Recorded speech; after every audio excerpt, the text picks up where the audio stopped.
더 많이 사랑하는 해를 표로 정하고 제가 지금 3주 오늘까지 이제 어떤 하나님이신가를 전하고 있습니다. 지난주일은 어떤 하나님이시라고 했어요? 다 크게 시작. 이쪽은 다 죽었네. 이쪽은 살았어요. 형통케 하시는 하나님. 따라하시면 형통케 하시는 하나님. 여러분 2004년도에는 여러분이 하시는 모든 일들이 형통케 하시는 하나님의 도우심을 받으시기를 바랍니다. 그래서 형통하시기를 바랍니다. 오늘은 열왕기하 4장 1절에서 7절의 말씀을 가지고 자 우리 한번 제목을 다 같이 또 크게 외치십시다. 시작. 채워주시는 하나님이십니다. 넉넉하게 풍성하게 차고 넘치도록 채워주시는 하나님에 대해서 생각을 하려고 합니다. 오늘 우리가 함께 살펴본 말씀은 엘리사의 이야기입니다. 엘리사는 이스라엘이 둘로 나누어진 분열왕국 시대에 선지자로 사역을 하였습니다. 북왕국 이스라엘에서는 아방의 뒤를 이어서 여호람이 왕이 되었을 때에 믿음을 지키던 신실한 사람들이 큰 핍박을 받고 있었습니다. 그때 이 엘리사 선지자는 이러한 신실한 사람들을 한데 모아서 하나님의 말씀을 가르치는 선지학교를 운영하고 있었습니다. 어느 날 이 신학교 교종에 낯선 여인의 통곡 소리가 들려왔습니다. 신학생의 아내가 교장인 엘리사 선지자 앞에서 울고 있었습니다. 그 사연인즉 남편이 신학생으로 공부하다가 뜻을 다 이루지 못한 채 죽은 것입니다. 그로 인해 여인은 홀로 남아 어린 두 아들을 양육하며 고달픈 인생을 살아가게 되었습니다. 그런 어려움 속에서 그녀는 어쩔 수 없이 여기저기에서 돈을 빌리게 되었고 결국 그 빚은 도저히 스스로 힘으로는 갚을 수 없는 만큼 커져버렸습니다. 빚쟁이들은 사흘이 멀다 하고 찾아와서 괴롭힙니다. 빚을 갚지 않으면 두 아들을 종으로 끌고 가겠다고 협박을 하였습니다. 여러분, 세상에 이런 불쌍한 여인이 어디 있겠습니까? 이러한 사연을 가진 여인이 선지학교의 교장 엘리사를 찾아온 것입니다. 성도 여러분, 이 여인은 무슨 생각으로 엘리사 선지자를 찾아온 것입니까? 그녀의 발걸음을 이곳으로 인도하신 분은 누구시란 말입니까? 사랑하는 남편을 잃고 홀로 사는 외로움도 참을 수 있었습니다.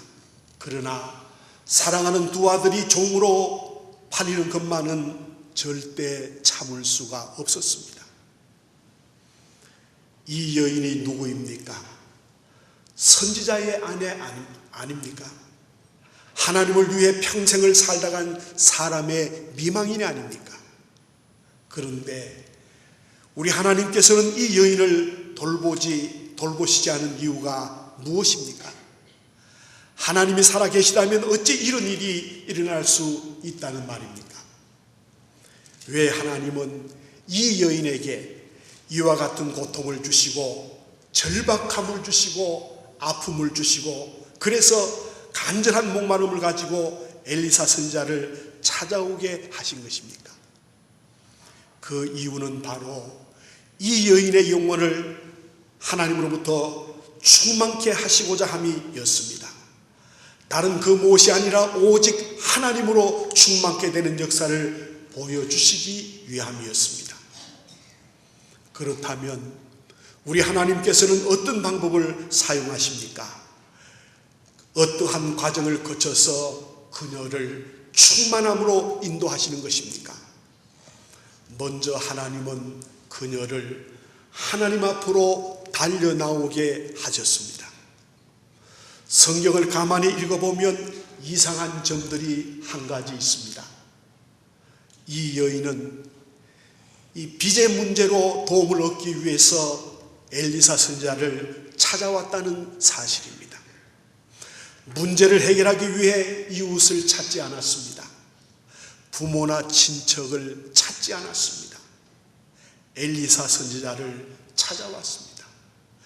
엘리사 선지자가 이 여인을 도울 수 있는 경제적인 능력이 있는 사람입니까? 그렇지 않습니다. 하지만 그녀는 하나님의 사람 엘리사 선지자를 찾아왔습니다. 엘리사 선지자를 찾아왔다는 것은 다른 말로 표현하면 하나님을 찾아왔다는 것입니다.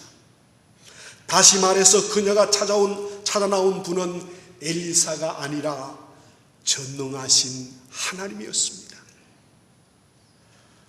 하나님은 말씀하십니다. 환난 날에 나를 부르라. 내가 너를 건지리니 내가 나를 영화롭게 하리로다. 그리고 두 번째로 하나님은 그녀에게 믿음의 그릇을 준비하게 하셨습니다. 자신 앞에 서 있는 그녀에게 엘리사 선지자는 묻습니다. 내가 너희를 위하여 어떻게 할꼬? 내 집에 무엇이 있는지 말하라. 그때 그녀는 이렇게 대답합니다.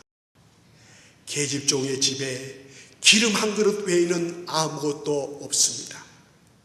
그녀의 대답을 들은 엘리사는 너는 밖에 나가서 모든 이웃들에게 그릇을 빌리라. 빈 그릇을 빌리되 적게 빌리지 말고 많이 빌리라고 말씀합니다. 그리고 모든 빈 그릇에 기름을 채우라고 이야기합니다. 이러한 엘리사의 말을 들은 이 여인은 그 시로 눈물을 그칩니다. 더 이상 통곡하지 않고 엘리사의 지시대로 행동으로 옮기는 것입니다. 집에는 기름병이 하나밖에 없는데 어찌 그러냐고, 기름병을 빌려야 하는 이유가 무엇이냐고 되묻지 않았습니다. 엘리사의 말을 들은 즉시 그녀는 순종하고 행동으로 옮긴 것입니다. 이유는 모르지만 그 속내는 알 수 없지만 다른 해결 방법을 찾지 않고 선지자를 통해서 주시는 하나님의 말씀을 그대로 믿고 순종한 것입니다. 여러분, 믿음이 무엇입니까? 믿음은 하나님의 말씀을 그대로 믿고 순종하는 것이 믿음인 것입니다. 이유가 없는 것이 바로 믿음인 것입니다.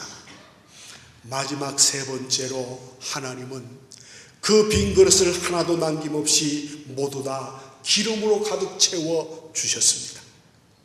이 여인이 엘리사 선지자의 말에 순종하여 기름병을 준비하였을 때 놀라운 기적이 일어났습니다. 빈 병에 기름을 부을 때에 마르지 않는 것이었습니다. 부어도 기름이 계속해서 흘러나오고 있었습니다. 우리는 이 모습 가운데서 진리 한 가지를 깨달아야 합니다.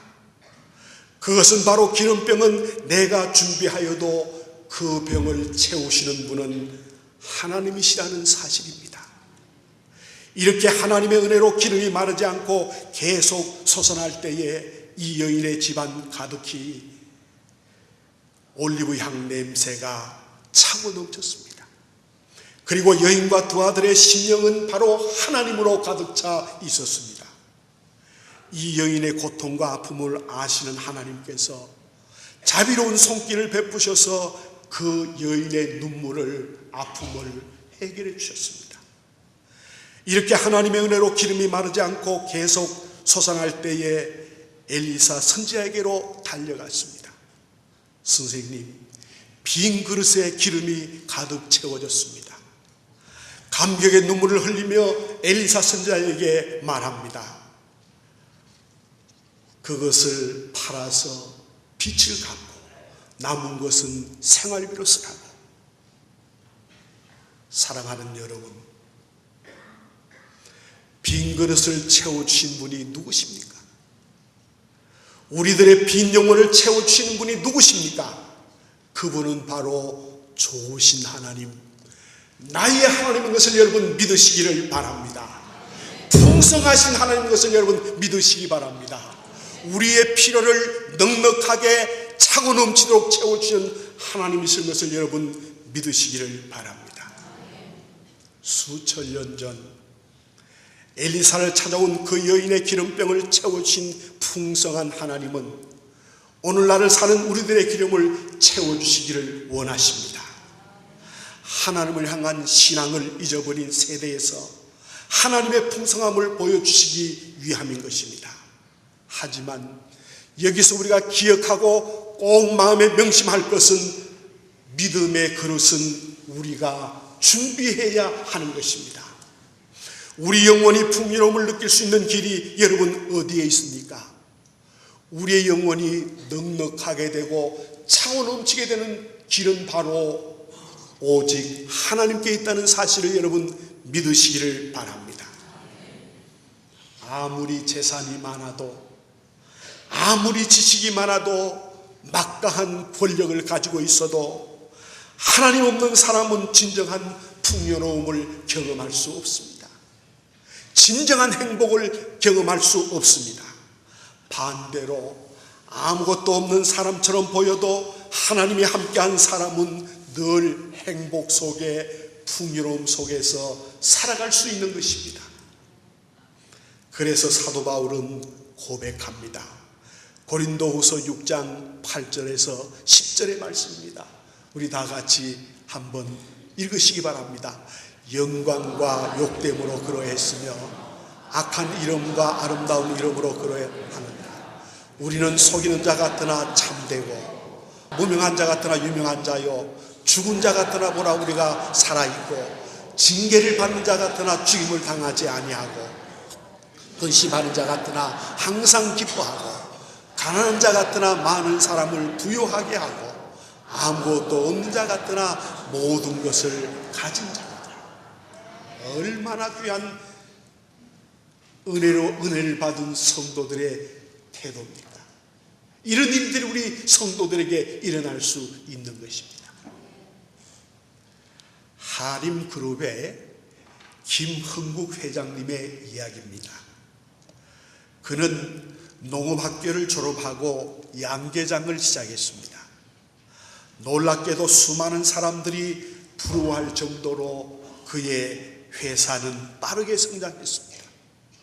하지만 그는 돈에 연연하는 사람이 아니었습니다. 더 많은 돈을 벌기 위해서 무리하게 욕심을 부리는 그런 사람이 아니었습니다. 한 번은 그분이 다니는 교회가 필요로 한다는 이유 하나로 100억 상당의 농장 부지를 50억 반값에 교회에 매매하기도 했습니다. 거기다가 덤으로 25억을 건축 헌금으로 바쳤습니다. 그렇게 건축된 교회가 전라북도 익산에 있는 신광교회입니다.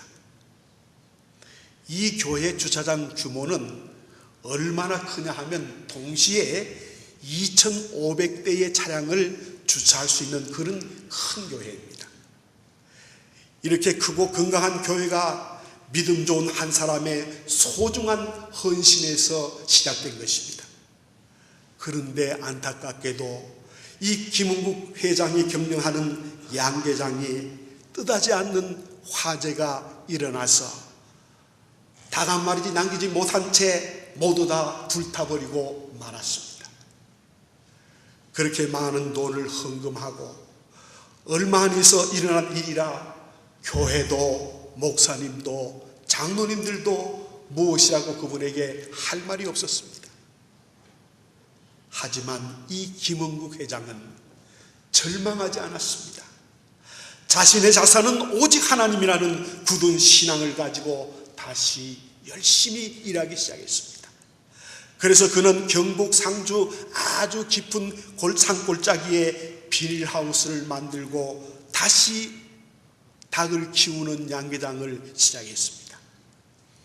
마침 그 시기에 온 나라가 조류독감으로 심각한 어려움을 겪게 되었습니다. 전국의 양계장들이 속속들이 문을 닫았습니다. 이러한 상황을 지켜보면서 이 김흥국 사장 역시 자신에게 곧 불어닥칠 문제를 걱정하며 두려워하고 있었습니다. 그런데 놀랍게도 자신의 양계장에는 아무런 문제가 없는 것입니다. 닭 한 마리도 조류독감에 걸리지 않았습니다. 왜냐하면 깊은 산골 속에 산골짜기에 들어가서 닭을 키우니까 아마 조류독감이 그곳에 들어오지 못한 것 같아요. 그 해에 이 김흥국 회장의 양계장 닭들은 모두 불티나게 팔렸고, 이것이 계기가 되어서 연간 매출 5조가 넘는 하림이라는 그룹이 만들어진 것입니다. 여러분, 5조면 얼마입니까? 가져봤어야 알지. 가져봤어요. 1000억의 10배면 1조입니다. 1000억의 10배. 1억의 1000배면 100억, 1000억이잖아요. 근데 1000억의 10배면 1조. 그러니까 1000억에 얼마입니까? 50배? 50배를 이게 헷갈리네. 안 가져갔어요. 하여튼 엄청난 돈을 하나님께서 그 할인 그룹에 주었어요. 사랑하는 성도 여러분, 여러분에게 부족한 것이 무엇입니까? 무엇에 여러분은 지금 목말라 하고 있습니까? 혹은 모든 것이 여러분 풍성하십니까? 라오디게아 교회처럼 말입니다. 그래서 기도가 부족한 것이 아니십니까? 혹시 여러분 그런 분들은 주님 앞으로 나오십시오. 주님께 나오면 진정한 충만함을 경험할 수 있습니다. 오늘도 주님은 우리에게 말씀하고 계십니다. 너희 중에 누구든지 지혜가 부족하거든 모든 사람에게 후히 주시고 꾸짖지 아니하시는 하나님께 구하라. 그리하면 주시리라. 할렐루야. 시편 81편 10절에 보면 나는 너를 애굽 땅에서 인도하여 낸 여호와 내 하나님이니 내 입을 넓게 열라 내가 채우리라. 여러분, 금년 한 해 하나님 앞에 믿음의 입을 넓게 여시기를 바랍니다. 기도의 입을 넓게 여시기를 바랍니다. 여러분의 비전, 여러분의 꿈의 입을 넓게 여시기를 바랍니다. 그러면 하나님이 채워주실 것입니다. 말라기 3장 11절에서 12절 말씀을 우리 함께 읽도록 하겠습니다. 만군의 여호와가 이르노라. 내가 너희를 위하여 메뚜기를 검하며 너희 토산 소산을 먹어 없애지 못하게 하며 너희 밭의 포도나무 열매가 기한전에 떨어지지 않게 하리니 너희 땅이 아름다워짐으로 모든 이방인들이 너희를 복되다 하리라. 만군의 여호와의 말이니라. 아멘. 여러분, 우리가 하나님 앞에 바로 서게 되면, 우리가 하나님 앞에 믿음으로 서게 되면 하나님은 우리가 하시는 모든 일에 복을 내려주시는 것입니다. 차고 넘치도록 내려주시는 분이 바로 우리 하나님이십니다. 여러분, 금년에 여러분의 모든 가정의 어려운 문제를 해결해 주시고 채워주시는 하나님을 만나시기를 바랍니다. 고린도 후서 9장 8절에 보면 하나님은 능히 모든 은혜를 너희에게 넘치게 하시나니 이는 너희로 모든 일에 항상 모든 것이 넉넉하여 착한 일을 넘치게 하려 하심이라고 했습니다. 성도 여러분, 이러한 주님의 약속을 믿고 주님께 나와서 풍성한 하나님을 경험하는 우리 서문의 모든 성도들이 되시기를 바랍니다. 여러분, 이 시간 채워주시는 하나님을 바라보시기를 바랍니다. 하나님은 온 우주의 하나님이십니다. 이 모든 우주가 다 하나님의 것입니다. 그런 하나님이 오늘 이 본문에 나타난 여인처럼 믿음을 가지고 그릇만 준비하면, 기도로서 그릇을 준비하고 믿음으로 그릇을 준비하면 하나님께서는 반드시 채워주실 걸 여러분 믿으시기 바랍니다. 금년에 여러분 다 하나님 앞에 그릇을 준비하세요. 하나님 믿음으로 그릇을 준비합니다. 하나님 기도로 그릇을 준비합니다. 채워 주옵소서. 채워주시는 하나님께서 금년에 여러분들의 가정에 필요를 채워주시고 여러분이 꼭 있어야 할 것들을 하나님께서 채워주실 것입니다. 여러분 채워주시는 하나님, 이 하나님을 여러분 믿으시는 분은 이 시간 손을 들어서 하나님 앞에 찬양으로 영광을 돌립시다. 아멘. 할렐루야.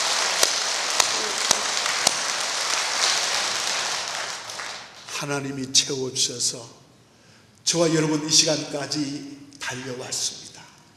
하나님이 우리 대한민국을 채워주시고 넉넉하게 해주시고 풍성하게 해주셔서 조그마한 땅덩어리한 우리 대한민국 한반도, 이것도 반으로 갈라진 대한민국에 하나님께서 축복해 주셔서 세계 12의 무역국가가 됐어요. 여러분, 우리 민족은 위대한 민족입니다. 우리 민족은 하나님의 사랑을 받는 민족이에요. 이 땅에 하나님을 위한 성경의 피가 흐르고 있습니다. 그래서 하나님이 이렇게 축복해 주신 거예요. 여러분, 2014년 채워주시는 하나님을 사랑하며 채워주시는 하나님의 축복을 받는 우리 서문의 모든 가족들이 되시기를 주님의 이름으로 축복합니다.